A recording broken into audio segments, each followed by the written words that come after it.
എന്താനന്ദം എനിക്കെന്താനന്ദം പ്രിയ യേശു N കൂടെയുള്ള വാസം ചിന്താതീതം അതു മനോഹരം എന്തു സന്തോഷമാം പുതുജീവിതം സന്താപമേറുമീ ലോകെ ഞാനാകിലും സ്വാന്തനം തരും ശുഭം എന്താനന്ദം എനിക്കെന്താനന്ദം പ്രിയ യേശു എൻ കൂടെയുള്ള വാസം ഒന്നും കണ്ടിട്ടല്ല എൻ ജീവിതാരംഭം വിശ്വാസത്താൽ ചുവടിലത്രേ ഒന്നും കണ്ടിട്ടല്ല എൻ ജീവിതാരംഭം വിശ്വാസത്താൽ ചുവടിലത്രേ തന്നിടുന്നേ സ്വർഗ ഭണ്ഡാരത്തിൽ നിന്നും ഒന്നിനും മുട്ടില്ലാതെ വണ്ണം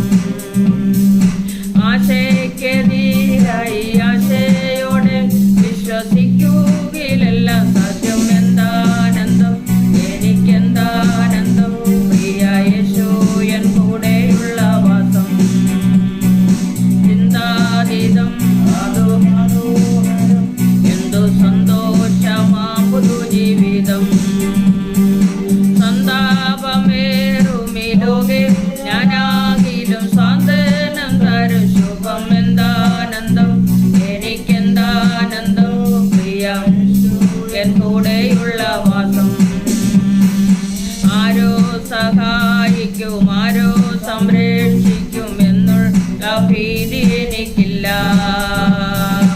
ആരോ സഹായിക്കും ആരോ സംരക്ഷിക്കും എന്നുള്ള ഭീതി എനിക്കില്ല തീരെ ബലഹീനനായി കിടന്നാലും ചാരും ഞാൻ യേശുവിൻ്റെ മാർവിൽ തീരെ ബലഹീനനായി കിടന്നാലും ചാരും ഞാൻ യേശുവിൻ്റെ മാർവിൽ എത്തും സഹായം അത്യത്ഭുതമാം വിധം തൊട്ടു സുഖപ്പെടുത്തും എന്താനന്ദം എനിക്കെന്താനന്ദം പ്രിയ യേശു എൻ കൂടെയുള്ള വാസം ചിന്താതീതം അതു മനോഹരം എന്തും പുതുജീവിതം സന്താപമേറുമീ ലോകെ ഞാനാകിലും സ്വാന്തനം തരും ശുഭം എന്താനന്ദം എനിക്കെന്താനന്ദം പ്രിയ യേശു എൻ കൂടെയുള്ള വാസം ക്രിസ്തീയ ജീവിതം മഹാത്മ്യം കണ്ടവർ ക്രിസ്തനെ വിട്ടുപോയിടുമോ ക്രിസ്തീയ ജീവിതം മഹാത്മ്യം കണ്ടവർ ക്രിസ്തനെ വിട്ടുപോയിടുമോ സുസ്ഥിരമല്ലാത്ത ലോകസ്നേഹത്തിനാൽ വ്യർത്ഥരായി തീരുന്നതെന്തിന് കർത്തനമേശുവോടൊത്തു നടക്കുകിൽ നിത്യാനന്ദം ലഭ്യമേ എന്താനന്ദം എനിക്കെന്താനന്ദം പ്രിയ യേശു എൻ കൂടെയുള്ള വാസം ചിന്താതീരം അതു മനോഹരം എന്തു സന്തോഷമാം പുതുജീവിതം സന്താപമേറുമീ ലോകെ ഞാനാകിലും സ്വാന്തനം തരും ശുഭം എന്താനന്ദം എനിക്കെന്താനന്ദം പ്രിയ യേശു എൻ കൂടെയുള്ള വാസം ചിന്താതീതം അതു മനോഹരം എന്തു സന്തോഷമാം പുതുജീവിതം സന്താപമേറുമീ ലോകെ ഞാനാകിലും സ്വാന്തനം തരും ശുഭം എന്താനന്ദം എനിക്കെന്താനന്ദം പ്രിയ യേശു എൻ കൂടെയുള്ള വാസം എന്താനന്ദം എനിക്കെന്താനന്ദം പ്രിയ യേശു എൻ കൂടെയുള്ള വാസം ദൈവത്തിന് സ്തോത്രം. ഇന്ന് പകൽക്കാലം നമുക്ക് തിരുവചനത്തിൽ ധ്യാനിക്കാനായിട്ട് ഒരു വേദഭാഗം നമുക്ക് വായിക്കാം. യോഹന്നാൻ്റെ സുവിശേഷം 14-ാം അധ്യായം അതിൻ്റെ 27-ാമത്തെ വാക്യം. സമാധാനം ഞാൻ നിങ്ങൾക്ക് തന്നേച്ചു പോകുന്നു. എൻ്റെ സമാധാനം ഞാൻ നിങ്ങൾക്ക് തരുന്നു. ലോകം തരുന്ന പോലെയല്ല ഞാൻ നിങ്ങൾക്ക് തരുന്നത്. നിങ്ങളുടെ ഹൃദയം കലങ്ങരുത്, ഭ്രമിക്കുകയും അരുത്. ദൈവം പറഞ്ഞിരിക്കുന്ന ഒരു ഒറ്റ കാര്യം, ഹല്ലേലൂയ, എൻ്റെ സമാധാനം ഞാൻ നിങ്ങൾക്ക് തന്നേച്ചു പോകുന്നു. ആർക്ക് ലോകത്തിൽ സന്തോഷമില്ലാതിരിക്കുന്നു, അപ്പോൾ കർത്താവ് പറഞ്ഞൊരു വാക്ക്, എൻ്റെ സമാധാനം ഞാൻ നിങ്ങൾക്ക് തന്നേച്ചു പോകുന്നു. അത് ലോകം തരുന്ന പോലെ അല്ല. ലോകത്തിൽ ആർക്കും ആ സമാധാനം തരാനും കഴിയത്തില്ല.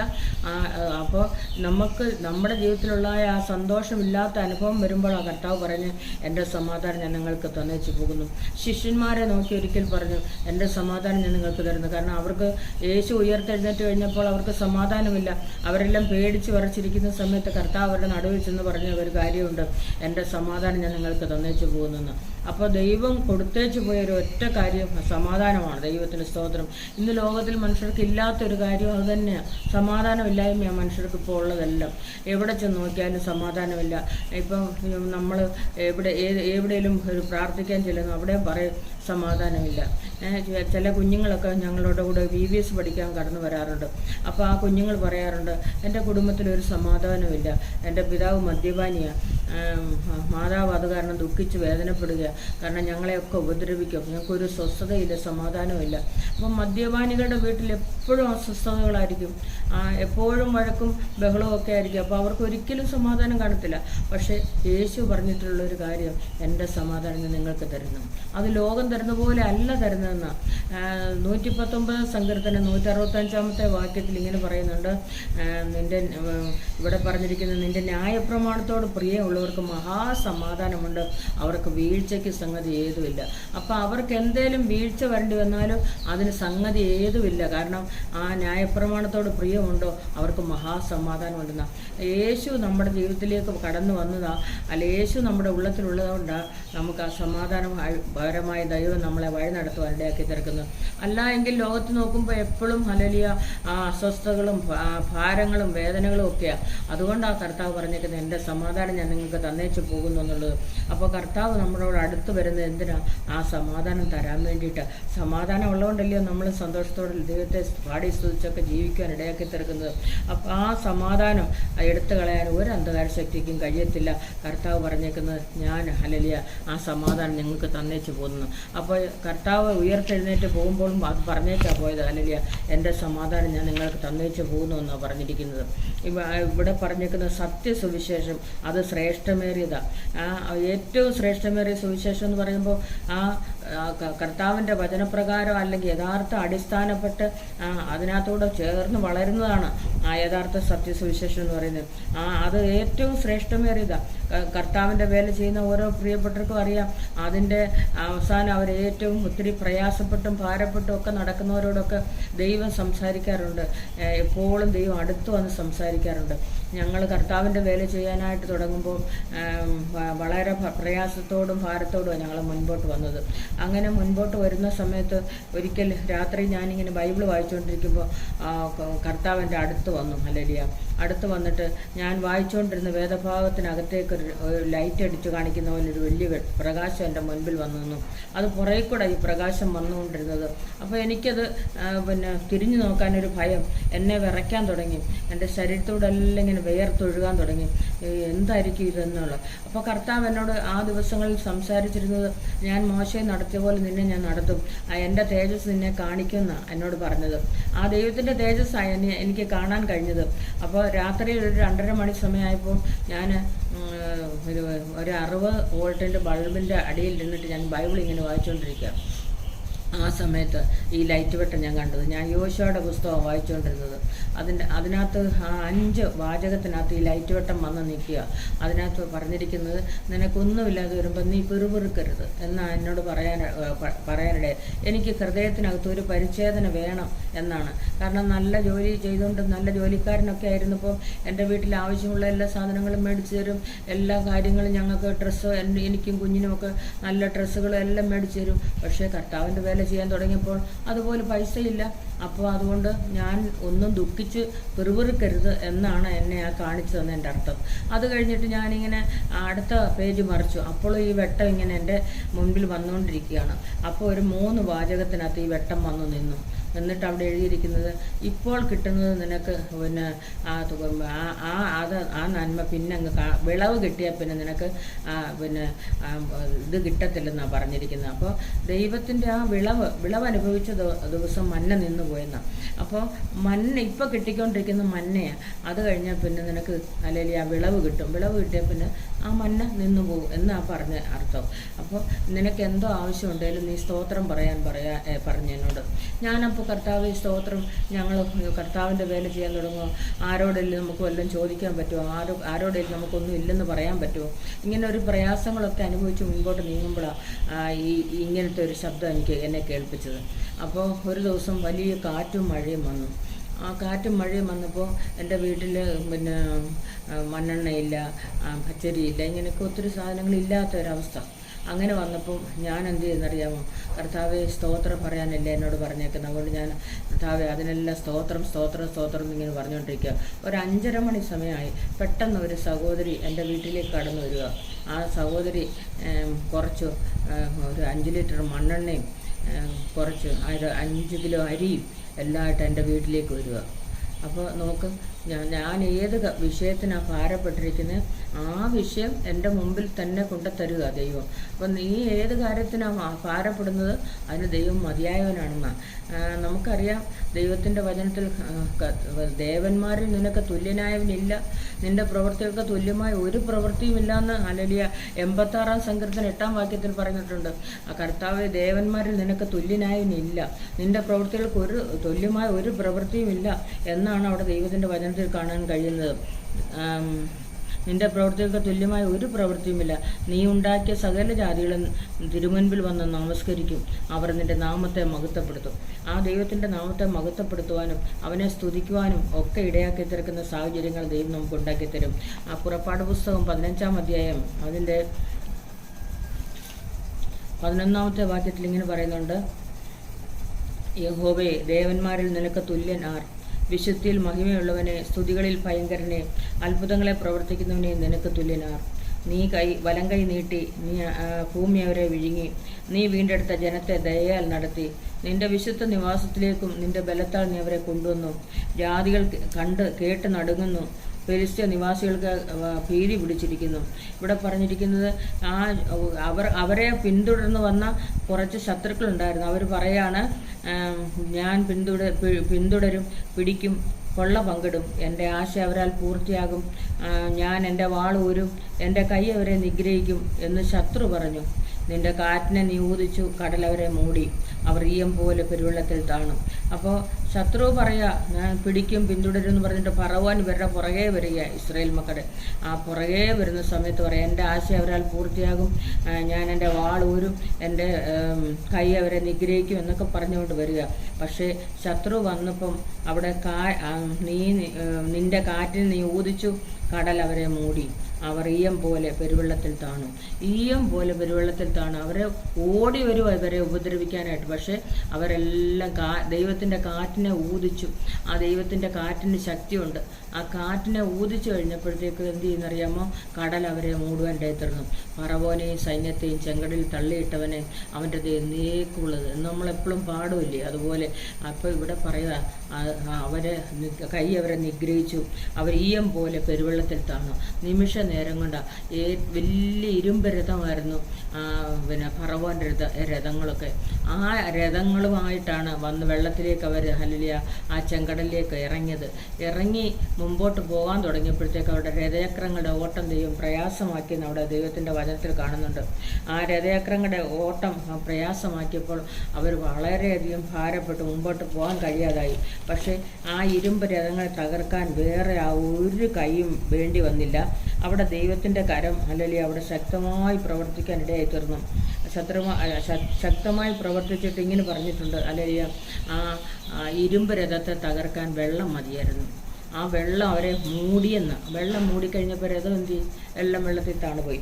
ഇവിടെ ഈ പുറപ്പാട് പുസ്തകം 14-ാം അധ്യായം അതിൻ്റെ 24-ാമത്തെ വാക്യത്തിൽ ഇങ്ങനെ പറയുന്നത്, ഫറവോൻ്റെ കുതിരകളും രഥങ്ങളും കുതിരപ്പടയും എല്ലാം അവരുടെ പിന്നാലെ കടലിൻ്റെ നടുവിലേക്ക് ചെന്നു. പ്രഭാതയാമത്തിൽ യഹോവ അഗ്നിമേഘ സ്തംഭത്തിൽ നിന്ന് മിസ്രയീം സൈന്യത്തെ നോക്കി മിസ്രൈം സൈന്യത്തെ താറുമാറാക്കി, അവരുടെ രഥചക്രങ്ങളെ ഓട്ടം തെറ്റിച്ച് പ്രയാസമാക്കി. അതുകൊണ്ട് മിസ്രൈമ്യർ, നാം ഇസ്രയേലിനെ വിട്ട് ഓടിപ്പോകാം, യഹോവ അവർക്ക് വേണ്ടി മിസ്രൈമ്യരോട് യുദ്ധം ചെയ്യുന്നു എന്ന് പറഞ്ഞു. അപ്പോൾ പറയാ, നമ്മൾക്ക് വേണ്ടി യുദ്ധം ചെയ്യുക, അതുകൊണ്ട് നമുക്ക് ഓടിപ്പോകാമെന്ന് അവർ തന്നെ പറയുക. ഇവിടെ പറഞ്ഞേക്കുന്ന ആഴിയവരെ മൂടി, അവർ കല്ല് പോലെ ആഴത്തിൽ താണുന്ന അല്ലലിയ വചനത്തിൽ നമുക്ക് കാണുവാൻ തക്കോണം കഴിയുന്നത്. 15-ാം അധ്യായത്തിൽ പറഞ്ഞേക്കുന്നത് ആഴിയവരെ മൂടി, അവർ കല്ലുപോലെ ആഴത്തിൽ താണു. യഹോവേ, നിന്റെ വലങ്കൈ ബലത്തിൽ മഹത്വപ്പെട്ടു. യഹോവേ, നിന്റെ വലങ്കൈ ശത്രുവിനെ തകർത്ത് കളഞ്ഞു. അപ്പോൾ ഈ ദൈവത്തിൻ്റെ വലങ്കൈ ശത്രുവിനെ തകർത്ത് കളയുന്നതാണ്. ആ വലങ്കൈ മഹത്വത്തിൽ ബലപ്പെടുന്ന വലങ്കയ്യാണ്. ഇവിടെ പറഞ്ഞിരിക്കുന്ന ഫറവോൻ്റെ രഥത്തെയും സൈന്യത്തെയും അവൻ കടലിൽ തള്ളിയിട്ടു. അവൻ്റെ രതിപ്രവരന്മാർ ചെങ്കടലിൽ മുങ്ങിപ്പോയി. എല്ലാവരും രഥം ഓടിക്കുന്നവരും എല്ലാവരും ചെങ്കടലിൽ മുങ്ങിപ്പോയി. അവരെ കാണാനില്ല. ആഴിയവരെ മൂടി, അവർ കല്ലുപോലെ ആഴത്തിൽ താണു. അപ്പോൾ നോക്ക്, നമ്മൾ പാട്ട് പാടുമ്പോൾ ഇപ്രകാരം പറയും, കർത്താവേ ദേവന്മാരിൽ നിനക്കു തുല്യനായ സ്വർഗത്തിലും ഭൂമിയിലും നിനക്കു തുല്യനായ യേശുവെ പോലാരുമില്ല, യേശുവെ പോലാരുമില്ല, സ്വർഗത്തിലും ഭൂമിയിലും. കർത്താവേ ദേവന്മാരിൽ നിനക്കു തുല്യനായ സ്വർഗത്തിലും ഭൂമിയിലും നിനക്കു തുല്യനായ യേശുവെ പോലാരുമില്ല, യേശുവെ പോലാരുമില്ല, യേശുവെ പോലാരുമില്ല, യേശുവെ പോലാരുമില്ല, ഭൂമിയിലും നിനക്കു തുല്യനായ സ്വർഗത്തിലും ഭൂമിയിലും നിനക്കു തുല്യനായ മരണത്തിൻ പാശങ്ങൾ അഴിച്ചു, പാതാളഗോപുരം തകർത്തു, മരണത്തിൻ പാശങ്ങൾ അഴിച്ചു, പാതാളഗോപുരം തകർത്തു. അങ്ങെപ്പോലെ ആരുമില്ല ഉയർത്തെഴുന്നേറ്റവനെ, അങ്ങെപ്പോലെ ആരുമില്ല ഉയർത്തെഴുന്നേറ്റവനെ, യേശുവെ പോലാരുമില്ല, യേശുവെ പോലാരുമില്ല, യേശുവെ പോലാരുമില്ല,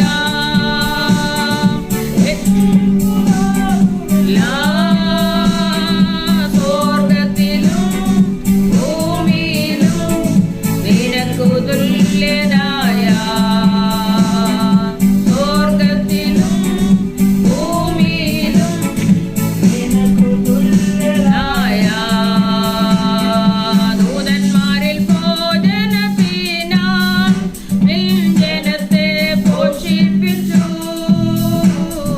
ദൂതന്മാരിൽ ഭോജനത്തിനായി നിൻ ജനത്തെ പോഷിപ്പിച്ചു. അങ്ങെപ്പോലെ ആരുമില്ല ജനത്തെ സ്നേഹിച്ചിടാൻ, അങ്ങെപ്പോലെ ആരുമില്ല ജനത്തെ സ്നേഹിച്ചിടാൻ, യേശുവെ പോലാരുമില്ല, യേശുവെ പോലാരുമില്ല, യേശുവെ പോലാരുമില്ല, യേശുവെ പോലാരുമില്ല, സ്വർഗത്തിലും ഭൂമിയിലും നിനക്കു തുല്യനായ, സ്വർഗത്തിലും ഭൂമിയിലും നിനക്കു തുല്യനായ.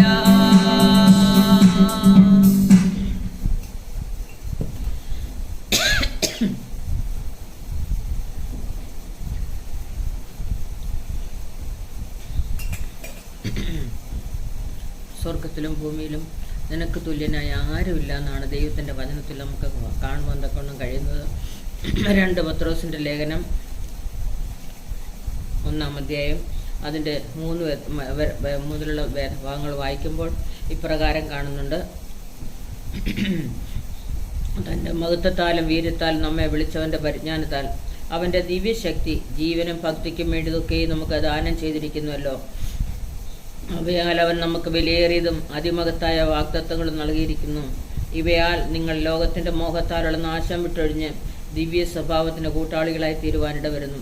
ഇവിടെ ദൈവം പറഞ്ഞിരിക്കുന്നത് തൻ്റെ മഹത്വത്താലും വീര്യത്താലും നമ്മെ വിളിച്ചവൻ്റെ പരിജ്ഞാനത്താൽ അവൻ്റെ ദിവ്യശക്തി ജീവനും ഭക്തിക്കും വേണ്ടതൊക്കെ നമുക്ക് ദാനം ചെയ്തിരിക്കുന്നല്ലോ. ആ ദിവ്യശക്തി നമുക്ക് ജീവനുണ്ട്, അല്ലെങ്കിൽ ഭക്തിയുണ്ട്, നമുക്ക് വേണ്ടിയതെല്ലാം ദാനം ചെയ്തിരിക്കുന്നു. ആ എബ്രായ ലേഖനം 10:35 ഇങ്ങനെ വായിക്കുന്നുണ്ട്, നമ്മൾ ദൈവത്തിൻ്റെ വാഗ്ദത്തത്തെ ഞങ്ങളെ അവകാശമാക്കുന്നവരുടെ അനുകാരികളായി തീരണമെന്ന്. മന്ദതയുള്ളവരാകാതെ ദൈവത്തിൻ്റെ വാഗ്ദത്തങ്ങളെ അവകാശമാക്കുന്നവരുടെ അനുകാരികളായി തീരണമെന്ന്. അതുമാത്രമല്ല, നമ്മൾ ആ വാഗ്ദത്തങ്ങൾ പ്രാപിപ്പാൻ തക്കവണ്ണം ദൈവം തൻ്റെ വാഗ്ദത്തം നിവർത്തിക്കാൻ താമസിക്കുന്നില്ല. എപ്പോഴും കർത്താവ് വാഗ്ദത്തം നിവർത്തിപ്പാൻ ഒരുങ്ങിയായിരിക്കുന്നത്. അതുകൊണ്ട് മഹാപ്രതിഫലമുള്ള ധൈര്യം എന്നാണ് അവിടെ പറഞ്ഞിരിക്കുന്നത്. ആ ധൈര്യം കളയരുത്. ദൈവേഷ്ടം ചെയ്ത് വാഗ്ദത്തം പ്രാപിക്കണം. അപ്പോൾ അതിനുള്ളൊരു ധൈര്യം നമുക്ക് കിട്ടണം. പിന്മാറിപ്പോകാനല്ല, ദൈവത്തിൻ്റെ സന്നിധി ധൈര്യത്തോടടുത്ത് വരാനാണ് ദൈവം പറഞ്ഞിരിക്കുന്നത്. അതുകൊണ്ടാണ് പറഞ്ഞത് തൻ്റെ മഹത്വത്താലും വീര്യത്താലും നമ്മെ വിളിച്ചവൻ്റെ പരിജ്ഞാനത്താൽ അവൻ്റെ ദിവ്യശക്തി ജീവനും ഭക്തിക്കും വേണ്ടതൊക്കെ നമുക്ക് ദാനം ചെയ്തിരിക്കുന്നുവല്ലോ. അവയാൽ അവൻ നമുക്ക് വിലയേറിയതും അതിമഹത്തായ വാഗ്ദത്തങ്ങളും നൽകിയിരിക്കുന്നു.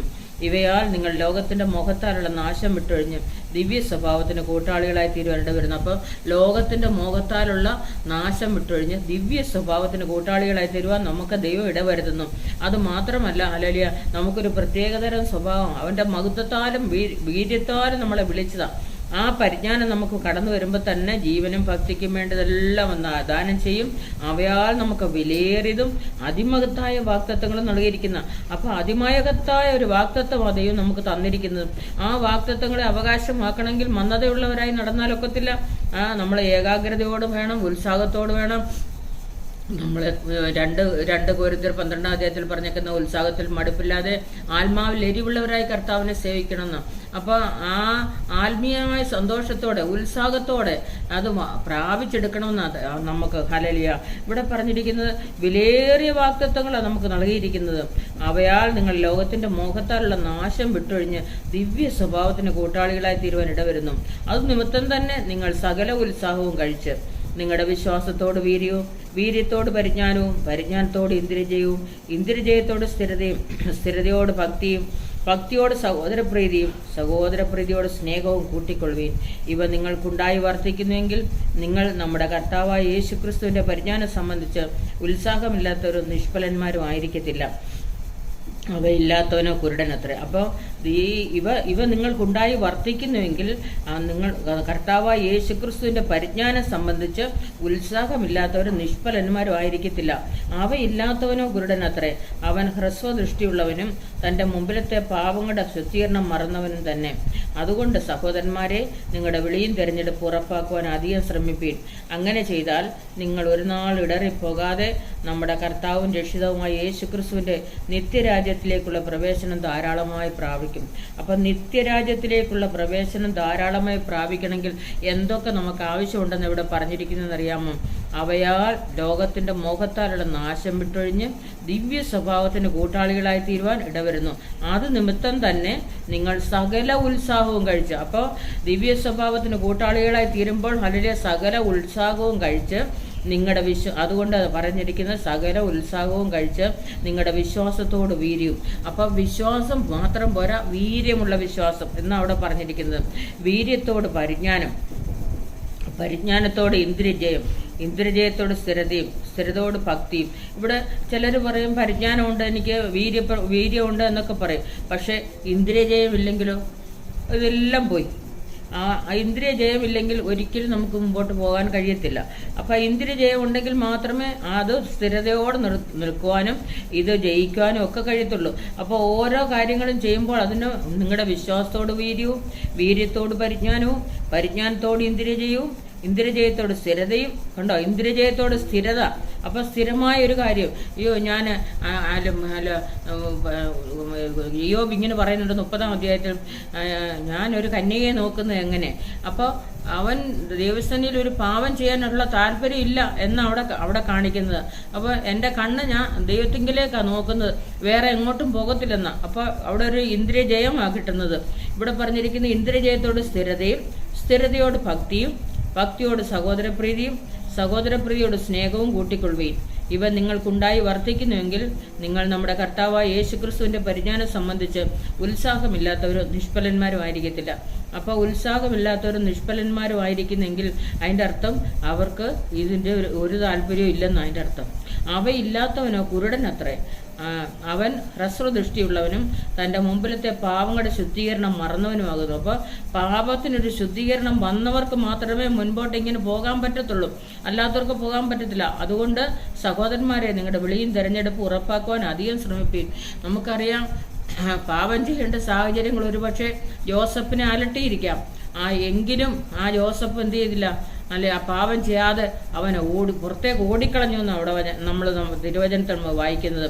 ഇവിടെ പറഞ്ഞിരിക്കുന്നത് ദൈവത്തെ യേശുക്രിസ്തുവിന്റെ പരിജ്ഞാനം സംബന്ധിച്ച് ഉത്സാഹമില്ലാത്തവരും നിഷ്ഫലന്മാരും ആയിരിക്കില്ല, അവയില്ലാത്തവനോ കുരുടനത്രേ. അപ്പൊ ഇതൊന്നും ഇല്ലാത്തവരോ കുരുടന്മാരാണെന്നാ പറഞ്ഞിരിക്കുന്നത്. അവൻ ഹ്രസ്വദൃഷ്ടിയുള്ളവനും തൻ്റെ മുമ്പിലത്തെ പാപങ്ങളുടെ ശുദ്ധീകരണം മറന്നവനും തന്നെ. അപ്പൊ പാപങ്ങളുടെ ശുദ്ധീകരണം മറന്നു പോകരുത്. ഇവിടെ പറഞ്ഞിരിക്കുന്ന ഒരു പ്രധാനപ്പെട്ട കാര്യം അതാണ്. അതുകൊണ്ട് സഹോദരന്മാരെ, നിങ്ങളുടെ വിളിയും തിരഞ്ഞെടുപ്പ് ഉറപ്പാക്കാൻ അധികം ശ്രമിക്കുക. ദൈവം നമ്മളെ വിളിച്ചത് എന്തിനാ, നമ്മളെ തിരഞ്ഞെടുത്ത് എന്തിനാ? പോയി ഫലം കായ്പാൻ, നിലനിന്ന് ഫലം കായ്പാൻ ദൈവം നമ്മളെ ആക്കി വെച്ചിരിക്കുക. അതുകൊണ്ടാണ് പറഞ്ഞിരിക്കുക, സഹോദരന്മാരെ, നിങ്ങളുടെ വിളി എന്തിനാണ്, തിരഞ്ഞെടുപ്പ് എന്തിനാണ്, അതുകൊണ്ട് ഉറപ്പാക്കാൻ അധികം ശ്രമിപ്പീൻ. ഇങ്ങനെ ചെയ്താൽ നിങ്ങൾ ഒരു നാൾ ഇടറിപ്പോകാതെ നമ്മുടെ കർത്താവും രക്ഷിതാവുമായ യേശുക്രിസ്തുവിന്റെ നിത്യരാജ്യത്തിലേക്കുള്ള പ്രവേശനം ധാരാളമായി പ്രാപിക്കും. നിത്യരാജ്യത്തിലേക്കുള്ള പ്രവേശനം ധാരാളമായി പ്രാപിക്കുവാൻ അത് നമ്മളെ ഇടയാക്കി തീർക്കും. അതുകൊണ്ടാണ് പറഞ്ഞിരിക്കുന്നത്, നിങ്ങളുടെ വിശ്വാസത്തോട് വീര്യവും, വീര്യത്തോട് പരിജ്ഞാനവും, പരിജ്ഞാനത്തോട് ഇന്ദ്രിയജയവും, ഇന്ദ്രിയജയത്തോട് സ്ഥിരതയും, സ്ഥിരതയോട് ഭക്തിയും, ഭക്തിയോട് സഹോദരപ്രീതിയും, സഹോദരപ്രീതിയോട് സ്നേഹവും കൂട്ടിക്കൊള്ളുകയും. അതെല്ലാം കൂട്ടിക്കൊള്ളണം. അവ ഇല്ലാത്തവരാണ് എന്ത് ചെയ്യുന്നില്ല, ശുദ്ധീകരണം മറന്നവരും പരിജ്ഞാനമില്ലാത്തവരും ഉത്സാഹമില്ലാത്തവരും ഒക്കെ ആയിത്തീരുന്നത്. അപ്പോൾ നമ്മളിതെല്ലാം വർദ്ധിക്കുന്നുവെങ്കിൽ, ഇതുണ്ടാകുന്നുവെങ്കിൽ ദൈവം പറഞ്ഞിരിക്കുന്നത് തൻ്റെ മഹത്വത്താലും വീര്യത്താലും ഞാൻ നിങ്ങളെ വിളിച്ചു. ആ വിളിച്ചവൻ്റെ പരിജ്ഞാനത്താൽ അവൻ്റെ ദിവ്യശക്തി ജീവനും ഭക്തിക്കും വേണ്ടിയൊക്കെ നമുക്ക് ദാനം ചെയ്തിരിക്കുന്നുവല്ലോ. അപ്പോൾ ആ വിളിച്ചവൻ്റെ പരിജ്ഞാനം, ആ പരിജ്ഞാനം എന്ന് പറയുമ്പോൾ യേശുക്രിസ്തു എന്ന് പറയുമ്പോൾ തന്നെ പരിജ്ഞാനമാണ്. ഹല്ലേലൂയ. ആ പരിജ്ഞാനം പറഞ്ഞിരിക്കുന്നത് പരിജ്ഞാനത്താൽ അവൻ്റെ ദിവ്യശക്തി. ആ ദിവ്യശക്തി വരുമ്പോൾ നമുക്ക് പരിജ്ഞാനം തന്നെ വരും. ഹല്ലേലൂയ. അവൻ്റെ ദിവ്യശക്തി ജീവനും ഭക്തിക്കും വേണ്ടിയതൊക്കെയും നമുക്ക് ദാനം ചെയ്തിരിക്കുന്നുവല്ലോ. അവയാൽ അവൻ നമുക്ക് വിലയേറിയതും അതിമഹത്തായ വാഗ്ദത്തങ്ങളും നൽകിയിരിക്കുന്നു. വിലയേറിയതും തരുന്നത് അതിമഹത്തായതുമാണ്. നമ്മൾ അല്പമായിരിക്കും ആഗ്രഹിക്കുന്നത്, പക്ഷെ ദൈവം പറഞ്ഞിരിക്കുന്ന അതിമഹത്തായ വാഗ്ദത്തങ്ങൾ നൽകിയിരിക്കുന്നതാണ്. അപ്പോൾ അതിമഹത്തായതാണ് ദൈവം നമുക്ക് തരാൻ ആഗ്രഹിക്കുന്നത്. അതുകൊണ്ട് ഉത്സാഹത്തോടെ ദൈവത്തിൻ്റെ സന്നിധിയിലായിരിക്കാൻ തക്കോണം ദൈവം എല്ലാവരെയും സഹായിക്കണം. നിങ്ങളുടെ വിശ്വാസം വേണം. ആ വിശ്വാസത്തോട് വീര്യം വേണം, വീര്യത്തോട് പരിജ്ഞാനം വേണം, പരിജ്ഞാനത്തോട് ഇന്ദ്രിയജയം വേണം, ഇന്ദ്രിയജയത്തോട് സ്ഥിരത വേണം, സ്ഥിരതയോട് ഭക്തി വേണം, ഭക്തിയോട് സഹോദരപ്രീതി വേണം. ഇതെല്ലാം നമ്മൾ കൂട്ടിക്കൊള്ളുകയും എന്നാണ് പറഞ്ഞിരിക്കുന്നത്.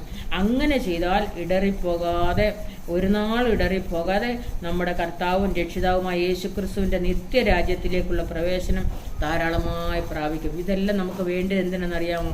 ആ നിത്യരാജ്യത്തിലേക്കുള്ള, നമുക്കൊരു നിത്യരാജ്യമുണ്ട്, നിത്യസന്തോഷമുണ്ട്. അതിലേക്കുള്ള പ്രവേശനം ധാരാളമായി പ്രാപിക്കാനാണ് ഇതെല്ലാം നമുക്ക് വർദ്ധിക്കുന്നത്. അതില്ലാത്തവരൊക്കെ കുരുടന്മാരാണെന്നാ, ഒന്നുമില്ലാതെ അങ്ങ് ജീവിക്കുക. അങ്ങനല്ല ദൈവം നമ്മളെക്കുറിച്ച് ആഗ്രഹിക്കുന്നത്. ഹല്ലേലൂയ. ദൈവത്തിൻ്റെ സന്നിധിയിൽ ഉത്സാഹമുള്ളവരായി നിൽക്കണം എന്നാണ് ദൈവം നമ്മളെക്കുറിച്ച് ആഗ്രഹിക്കുന്നു. അപ്പോൾ ഉത്സാഹത്തോടെ നിൽക്കുമ്പോൾ നിശ്ചയമായിട്ടും ഹല്ലേലൂയ നമുക്ക് അതിൻ്റെ അനുഗ്രഹവും സമൃദ്ധിയും ഇടറിപ്പോകാത്ത അവസ്ഥ കണ്ടോ. അപ്പോൾ ഈ ഇടറിപ്പോകാതിരിക്കാനാണ് ഇത് പറഞ്ഞു തന്നിരിക്കുന്നത്. ഇടറിപ്പോകാതെ നമ്മുടെ കർത്താവും രക്ഷിതവുമായ യേശുക്രിസ്തുവിൻ്റെ നിത്യരാജ്യത്തിലേക്കുള്ള പ്രവേശനം ധാരാളമായി പ്രാപിക്കുക. അപ്പോൾ ഇടറിപ്പോകാതിരിക്കണമെങ്കിൽ ഇതെല്ലാം നമുക്ക് ആവശ്യമുണ്ട്. അവൻ്റെ മഹത്വത്താലും വീര്യത്താലും ദൈവം നമ്മളെ വിളിച്ചതും വിളിച്ചതിൻ്റെ വിളിയും നമ്മൾ മറന്നു പോകരുത്. അതുകൊണ്ടാണ് വിളിയും തിരഞ്ഞെടുപ്പ് ഉറപ്പാക്കുവാൻ അധികം ശ്രമിപ്പീൻ എന്ന് പറയുന്നത്. അപ്പോൾ വിളിയും തിരഞ്ഞെടുപ്പ് നമ്മൾ ഉറപ്പാക്കണം. അതുമാത്രമല്ല ആ ദൈവത്തിൻ്റെ പരിജ്ഞാനം, ആ പരിജ്ഞാനം എന്ന് പറയുമ്പോൾ യേശു ക്രിസ്തു, നമ്മുടെ മഹത്വത്തിൻ്റെ പ്രത്യാശയായ ക്രിസ്തു നമ്മളിരിക്കുന്നത് തന്നെയാണ് പരിജ്ഞാനം. ഹല്ലേലൂയ. ആ കർത്താവിനെ ഹല്ലേലൂയ കണ്ടുമുട്ടുമ്പോൾ തന്നെ ഹല്ലേലൂയ അതിൻ്റെ ആ സന്തോഷവും ആനന്ദവും ആ വിടുതലും എല്ലാം ദൈവം നമുക്ക് തരുവാൻ തക്കവണ്ണം ഇടയെത്തിരും. അതുകൊണ്ടാണ് കർത്താവെ, ദേവന്മാരിൽ നിനക്ക് തുല്യനായവനില്ല, നിനക്ക് തുല്യമായ ഒരു പ്രവൃത്തിയില്ല. ഹല്ലേലൂയ. യേശുവെപ്പോലെ ആരുമില്ല, എൻ്റെ യേശുവെപ്പോലെ ആരുമില്ല. ആ കർത്താവാണ് ഏറ്റവും വലിയവൻ എന്നാണ്. ഹല്ലേലൂയ. നമ്മുടെ പ്രയാസത്തെക്കാൾ, നമ്മുടെ ഭാരത്തെക്കാൾ, നമ്മുടെ ആവശ്യങ്ങളെക്കാൾ, നമ്മുടെ അവസ്ഥകളെക്കാൾ എല്ലാവനും ഏറ്റവും വലിയവനാണ്. അതുകൊണ്ടാണ് 2 ദിനവൃത്താന്ത പുസ്തകം 6-ാം അധ്യായം അതിൻ്റെ 40-ാമത്തെ വാക്യത്തിൽ ഇങ്ങനെ കാണുന്നത്,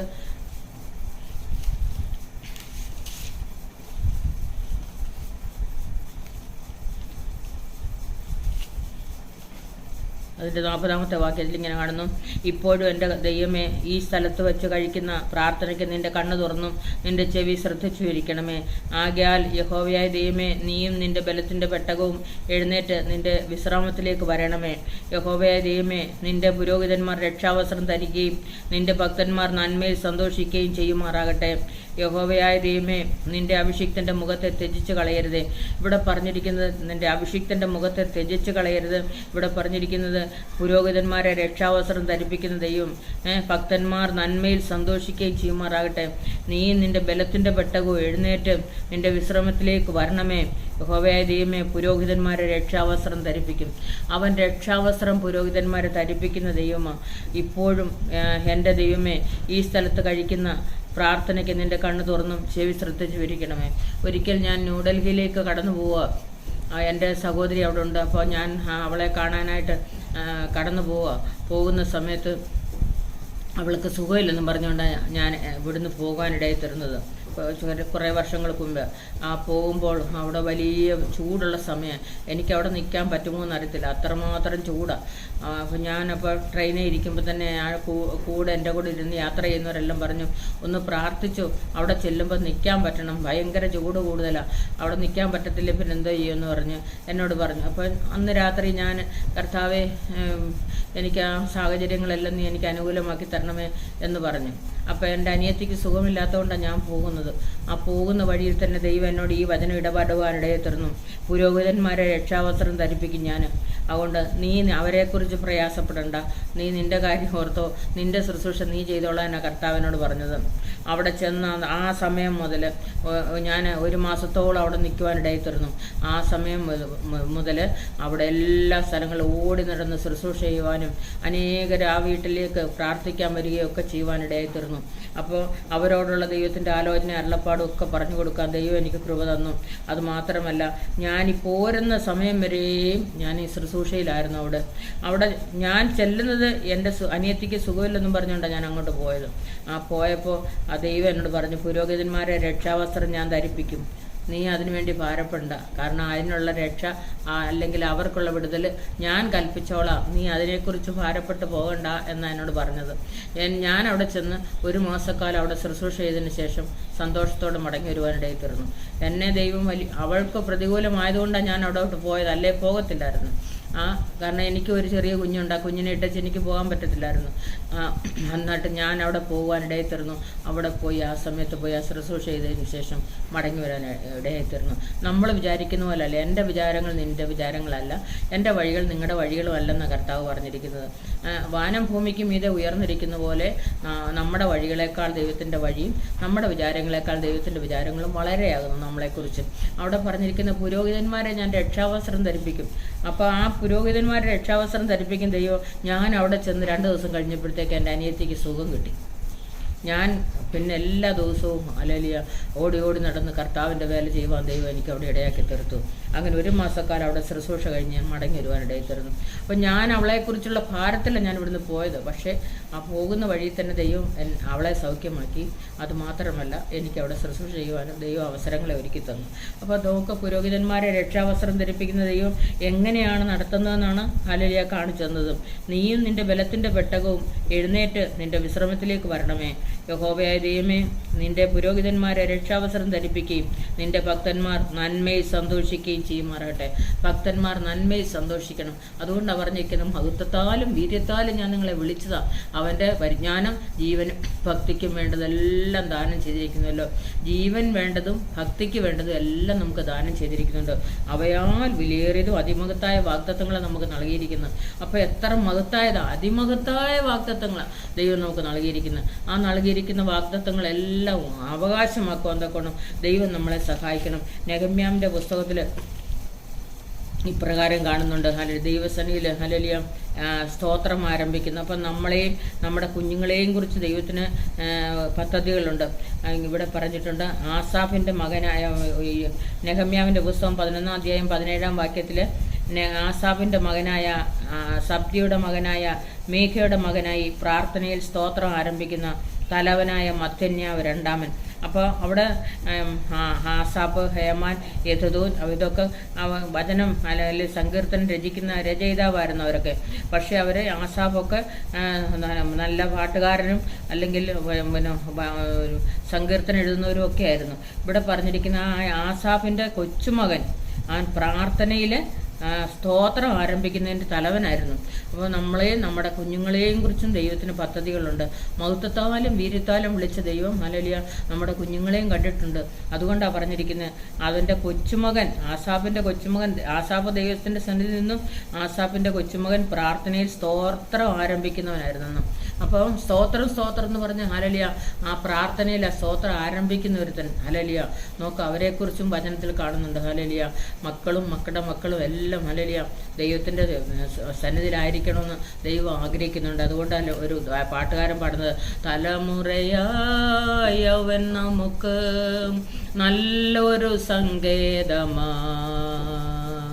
പലമുറ നാം പാടിടുക പരമനു സങ്കീർത്തനം. ദേവാദിദേവനീ പാരിൽ വന്നു, പാപിയെ തേടി വന്നു, നല്ലവനായി മരിച്ചുയർത്തു, ജീവിക്കുന്നു നമുക്കായി. അപ്പൊ നമുക്കായി ജീവിക്കുന്നൊരു ദൈവമാണ്. അതുകൊണ്ടാണ് പറഞ്ഞത്, അവൻ തലമുറയായി അവൻ നമുക്ക് നല്ലൊരു സങ്കേതമാണ്. അപ്പോൾ ആ സങ്കേതമായ കർത്താവ് ഹല്ലേലൂയ നമുക്ക് വേണ്ടി വന്ന് ജീവിക്കുന്നു. ഹല്ലേലൂയ അപ്പം നമ്മളെ മാത്രമല്ല നമ്മുടെ തലമുറകളെയും എല്ലാം ദൈവം കണ്ടിട്ടുണ്ട്. ഹല്ലേലൂയ അവരും ദൈവത്തിൻ്റെ സന്നിധിയിൽ ഹല്ലേലൂയ സ്തോത്രം ആരംഭിക്കുന്നവരും പ്രാർത്ഥിക്കുന്നവരും വചനം ധ്യാനിക്കുന്നവരും ആരാധിക്കുന്നവരും ഒക്കെ ആയിത്തീരുവാൻ തക്കവണ്ണം ദൈവം ഇടയാക്കി തീർക്കും. അപ്പം മഹത്വത്താലും വീര്യത്താലും ദൈവം നമ്മളെ എന്തിനാണ് വിളിച്ചത്?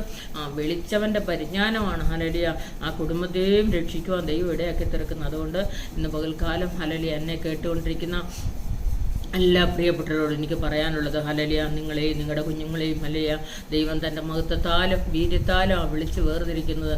അവൻ്റെ പരിജ്ഞാനം ജീവനും ഭക്തിക്കും വേണ്ടതെല്ലാം ദാനം ചെയ്തിരിക്കുന്നതാണ്.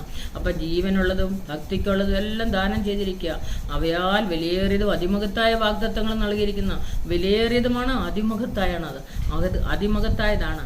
അതെല്ലാം പ്രാപിച്ചെടുക്കാൻ തക്കൊണ്ട് ദൈവം നമ്മളെ സഹായിക്കുമാറാകണം. നമ്മളെയും നമ്മുടെ കുഞ്ഞുങ്ങളെയും എല്ലാം ദൈവം കണ്ടിട്ടുണ്ട്. ഹല്ലേലൂയ അവരെയും ദൈവത്തിൻ്റെ സന്നിധിയിൽ നമ്മൾ കേൾപ്പിച്ചുകൊണ്ട് പ്രാർത്ഥിക്കുമ്പോൾ അവരും അങ്ങനെ തന്നെ ഹല്ലേലൂയ ആയി തിരുവാൻ തക്കോണം ദൈവം ഇടയാക്കി തീർക്കുക. അതുകൊണ്ട് നിങ്ങളെ ഹല്ലേലൂയ ഈ പ്രസംഗം കേൾക്കാതിരിക്കരുത്. കാരണം ഹല്ലേലൂയ ദൈവത്തിൻ്റെ വചനം ഹല്ലേലൂയ അതിമഹത്തായ ഹല്ലേലൂയ വാഗ്ദത്തങ്ങളാണ് നമുക്ക് നൽകിയിരിക്കുന്നത്. അതുകൊണ്ട് അത് പ്രത്യേകമായി നമ്മൾ ശ്രദ്ധയോടുകൂടി ആ ദൈവത്തെക്കുറിച്ചുള്ള പരിജ്ഞാനത്തിൽ വളർന്ന് മുൻപോട്ട് ജീവിക്കുവാൻ തക്കോണം ദൈവത്തിൻ്റെ പരിശുദ്ധാത്മാവ് എല്ലാവരെയും സഹായിക്കുമാറാകട്ടെ. അതുകൊണ്ട് ഏത് വിഷയത്തിലാണ് നിങ്ങൾ ഭാരപ്പെടുന്നത്, ആ ഭാരപ്പെടുന്ന വിഷയങ്ങൾ കർത്താവിൻ്റെ സന്നിധിയിൽ വയ്ക്കുമ്പോൾ മഹത്വത്താലും വീര്യത്താലും അവൻ നമ്മളെ വിളിച്ചതാ. ഹല്ലേലൂയ ആ വിളിച്ചവൻ്റെ പരിജ്ഞാനം നമുക്ക് ജീവനും ഭക്തിക്കും വേണ്ടതെല്ലാം നൽകിത്തരും. ഹല്ലേലൂയ ഒന്നിനും കുറവില്ലാതെ വണ്ണം ദൈവം നമ്മളെ വഴി നടത്തും. ഹല്ലേലൂയ ആ തേജസ്സേറിയ കർത്താവിൻ്റെ ഹല്ലേലൂയ ആ കൃപ കണ്ടുകൊണ്ട് ജീവിപ്പാൻ തക്കോണം നമ്മളെല്ലാവരെയും സഹായിക്കുമാറാകട്ടെ. നിങ്ങളുടെ പ്രയാസമുള്ള വിഷയങ്ങൾ ദൈവത്തിൻ്റെ സന്നിധിയിൽ വയ്ക്കുക. നിശ്ചയമായും നിങ്ങളെ ദൈവം അനുഗ്രഹിക്കും. ഹല്ലേലൂയ. അതുകൊണ്ട് നിങ്ങൾക്ക് പ്രാർത്ഥന ആവശ്യമുണ്ടെങ്കിൽ വിളിക്കുക. ദൈവം നമ്മളെ ഏവരെയും അനുഗ്രഹിക്കുമാറാകട്ടെ.